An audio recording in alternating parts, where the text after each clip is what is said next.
Hello and welcome to Global Eye. I'm Parikshit Lutrhra. Tensions are simmering at the line of control between India and Pakistan after the terror attack in Pahalgam left 26 people dead.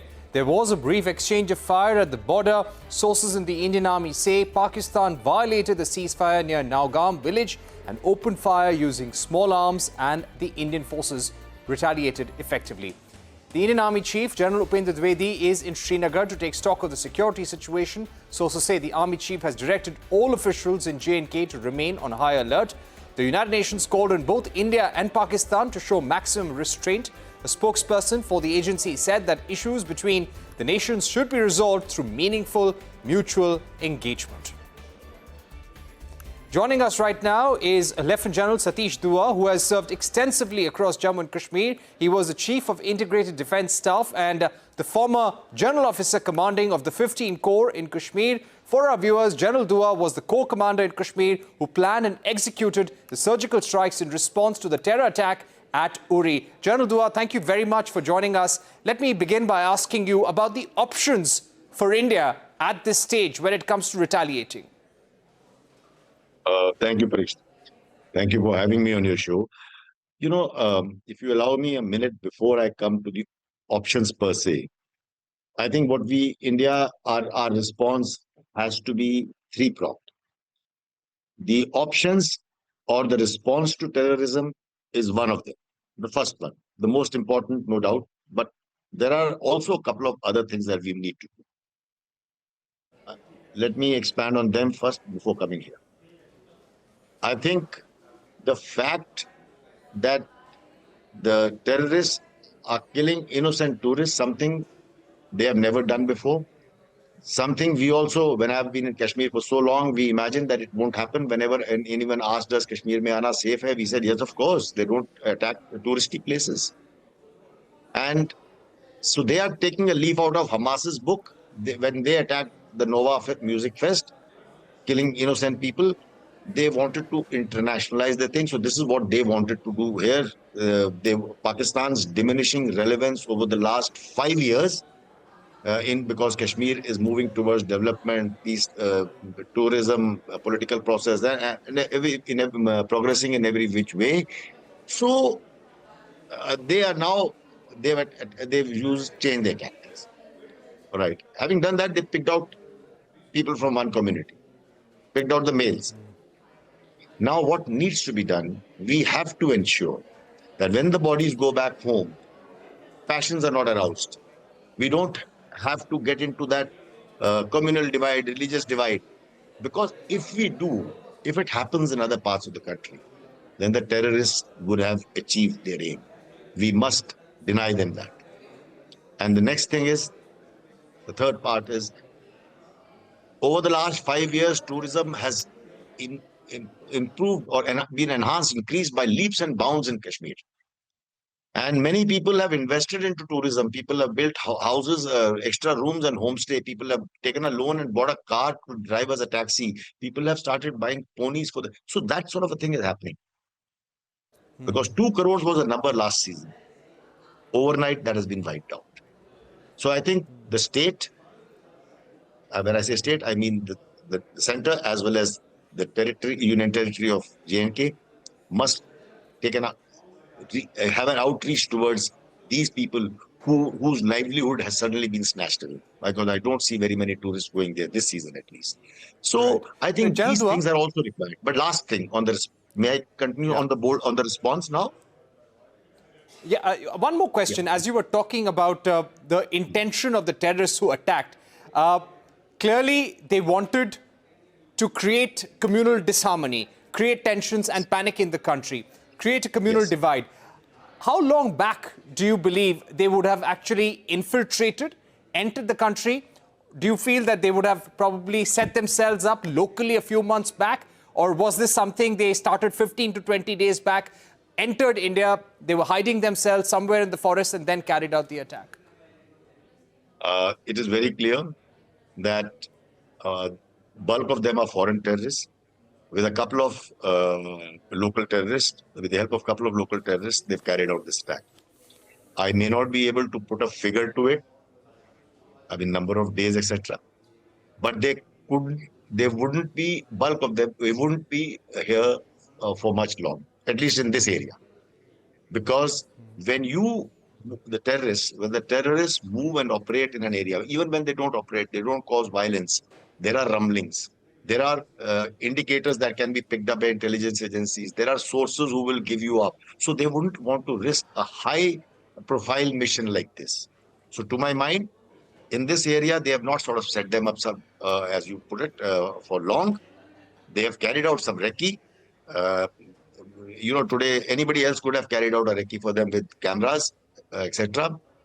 And they have launched themselves at an opportune moment. Such operations are always, as a military man, I tell you, such operations, covert operations, are always cleared at the highest level. And they had the clearance of the highest level there of ISI, and the army is the Pakistan Army Chief, whose rant of a speech we've already heard. Okay. Now, talking Very of your first, sorry, talking about the options now, sir. yeah, options. When Uri, the terror strike took place at the Uri army camp, I was the co-commander. We lost 18 soldiers. Losing 18 soldiers is very tough. But the leadership acted bold. Mr. Parikar came there that very day and gave okay for this what is now known as surgical strikes. In 10 days we launched it. It was a shallow strike. It was a few kilometers inside, across the border on terrorist training camps, because we wanted to hit the terrorists. 2.5 years later, when Pulwama happened, 40 CRPF Jawans were lost. And when that happened, we carried out a precision airstrike deep into the Pakistan territory, again at terrorist camps. This time round, their intention is evil. It is much bigger than Kashmir or J&K. I mean, the intention is to spread this throughout the country, because tourists, they did not belong to army or a particular group or a state or some place. They are pan-India. And the grief is national. So, and the Prime Minister's speech. Before that, the Raksha Mantri's speech also said very similar things. But the Prime Minister, when he announced yesterday in Bihar, and the fact that he suddenly switched to English, he was not speaking to the people of Bihar. He was speaking to global audience. And he said, operative two sentences are that we will identify, we will track them, and we will pursue them wherever they go. And who? Not only the terrorists, but also their backers. And who are the backers? The backers are very clearly the ISI, which is a part of the Pakistan Army. So I think it is the Pakistan Army overall, which is the biggest terrorist organization. And I'm sure our response will be very bold, very imaginative. It has already begun. Indus Water Treaty, a diplomatic surgical strike has taken place. Pakistan was always complacent that over 4 wars, or 3.5, if you count Kargil conflict not as a full-blown war, over 3.5 wars, we have, and so many terrorist strikes, we have never, ever used water as a leverage, as a matter of humanity, because it serves the poor people of Pakistan. It serves the farmers in Punjab and elsewhere. Punjab, that is in Pakistan. We have never done that. But this time, we have put them on notice that no more, enough is enough. We will actually hurt them. This is going to hurt them the most. So that has begun. So, despite, in addition to the slew of diplomatic measures, I'll not go into that. Everyone knows that by now. Economic. Right. There, already, of course, economic has taken place. Already, economic has taken place. Because of the water scarcity, their economy will crumble. And so, as far as the military response is concerned, the last sentence I want to say is, you see, diplomatic and economic measures are always decided upon in a CCS meeting, announced, and then applied. Whereas military response will, of necessity, always be executed first and then announced. There is obviously it cannot be announced in advance. Right. Thank you. And perhaps right now is not the best time, considering Pakistan also has started military drills. They are completely prepared So perhaps this is not the best time. It has to be at a time and place of our choosing, General Dua. Absolutely.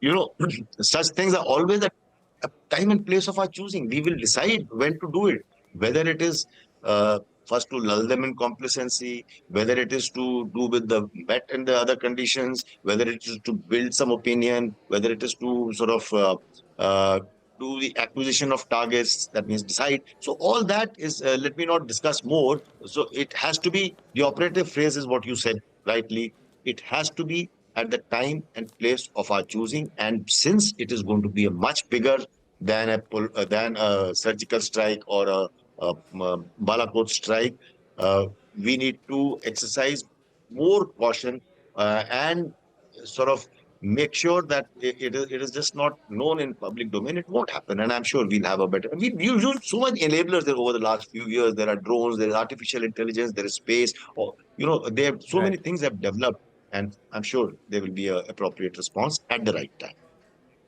And my final question, sir, before I let you go, I'm running out of time, but briefly, if you can explain to us a question that a lot of people are asking as to how come there were so many tourists there and there was no security. We know that the closest army position is 7 kilometers away from Pahalgam. The army will be deployed in any region in a place like this only when they have orders to do so. This area possibly would have been under the control of the police. Where do you think the lapse was, and what is the immediate learning for us from what has happened in this tragedy? Let me clarify, and let me say, I hope the viewers understand this in the correct perspective, that whole of Kashmir Valley, it is 124 kilometers long and about 38 to 40 kilometers wide. The whole of Kashmir Valley abounds with such tourist attractions. There are valleys, there are rivers, there are meadows, and at some places where it is developed into a gondola ride, a cable car way, and all that. Those are, of course, the sort of concentration points. But people go on treks, people go for angling, for fishing, for for the mountain trout. So there are so many things there. I don't think it is possible to post police. Of course, it can't be army because army is doing counter-terrorist grades, and so is Rashtriya Rifles. It is not possible to post policemen at every place.